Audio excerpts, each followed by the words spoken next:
A persistent myth suggests Adolf Hitler masterfully faked his death, escaping the ruins of Berlin to live out his days in South American exile. Well, this tale of a cunning escape has captivated imaginations for decades, fueling countless books, documentaries. Yet a clear and well-documented fact stands in stark contrast to this elaborate fiction. The historical record, multiple eyewitnesses, forensic analysis confirms that Adolf Hitler died by suicide in his underground bunker on April 30th, 1945. This essay will explore the shocking and often misunderstood fate of his remains, separating established facts from pervasive myths that have clouded this chapter for more than 75 years. The question of what happened to Hitler's body is not merely a historical curiosity. It is a subject deliberately obscured and manipulated. The initial chaos of a collapsing regime, followed by decades of Soviet secrecy, created fertile ground for speculation and wild theories. People around the world grappled with the enormity of the Nazi regime's fall. The lack of a public body, a definitive grave, left a void that was quickly filled with rumor. The final chapter of Adolf Hitler's life unfolded amidst the thunderous roar of Soviet artillery. By mid-April 1945, the war in Europe was rapidly approaching its violent conclusion.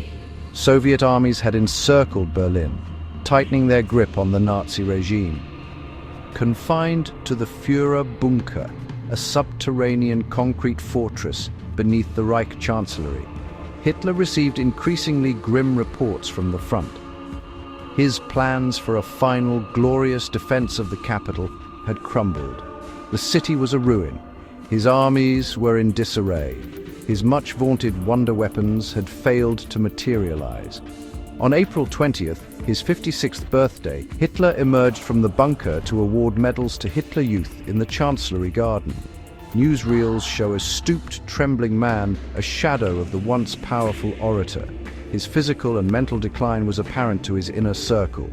He was isolated from reality. He moved phantom armies on a map. Soviet tanks were mere kilometers away. The bunker grew more tense and desperate as battle sounds drew nearer. The end accelerated in the final days of the month. On April 22nd, Hitler flew into a furious rage when a planned counterattack failed. He admitted to his staff the war was lost.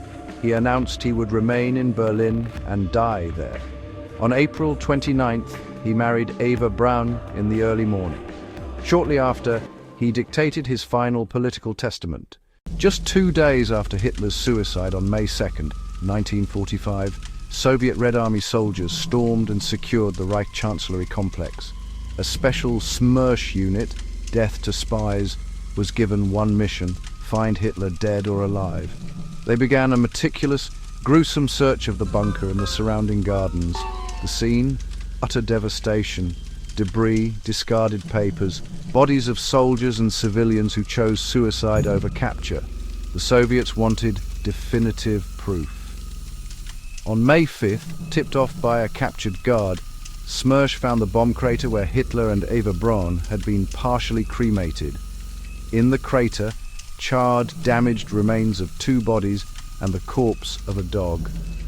The remains were taken to a field autopsy in Buch, beginning a long, secretive journey. Soviet authorities, by order of Stalin, handled it with extreme secrecy. Publicly, he cast doubt, hinting the West hid Hitler, creating chaos and rumors. Privately, the Soviets pursued identification, armed with a powerful tool: dental evidence. Smersh tracked Kater Heusermann and the technician who made Hitler's crowns and bridges, flying them to Moscow. They described the work and produced X-rays. Compared to jawbones from the garden, the match was undeniable. Unique bridges, crowns, and decay formed a forensic signature. Then Stalin classified everything. Hitler's fate became a Soviet state secret, secrecy that changed everything. While myths swirled in public, the physical remains of Adolf Hitler were on a clandestine journey across Soviet-controlled East Germany. After the initial autopsy in May 1945 confirmed remains, jawbone fragments, A piece of skull and other charred remnants were placed in a wooden crate. The crate was secretly transported, buried, then exhumed and reburied as Smersh moved, first near Rathenau, then other secret locations known only to a handful of trusted KGB officers. In February 1946, the remains were buried in an unmarked plot at a Soviet military facility in Magdeburg. The goal was absolute: prevent a shrine, erase Hitler from the physical landscape entirely. In 1970, as the base was to be handed to East Germany, KGB chief Yuri Andropov authorized a top-secret operation, codenamed Archive. Before dawn on April 4, 1970, agents exhumed the crate under cover of darkness. Following orders, they burned the skeletal fragments completely until only fine ash remained. The ashes were collected, driven to the Biederitz, a tributary of the Elbe, and unceremoniously scattered into the flowing water. This final act in 1970 was meant to end the story, definitively. In the final analysis, the fate of Adolf Hitler's remains is defined by two elements: the grim reality of his death, the deliberate fog of secrecy that followed. The evidence overwhelmingly supports a clear conclusion. Adolf Hitler died by his own hand in his Berlin bunker on April 30th, 1945. Consistent testimonies from numerous aides and staff form a cohesive narrative of suicide, corroborated by science. Dental records match jawbones from the garden, definitively,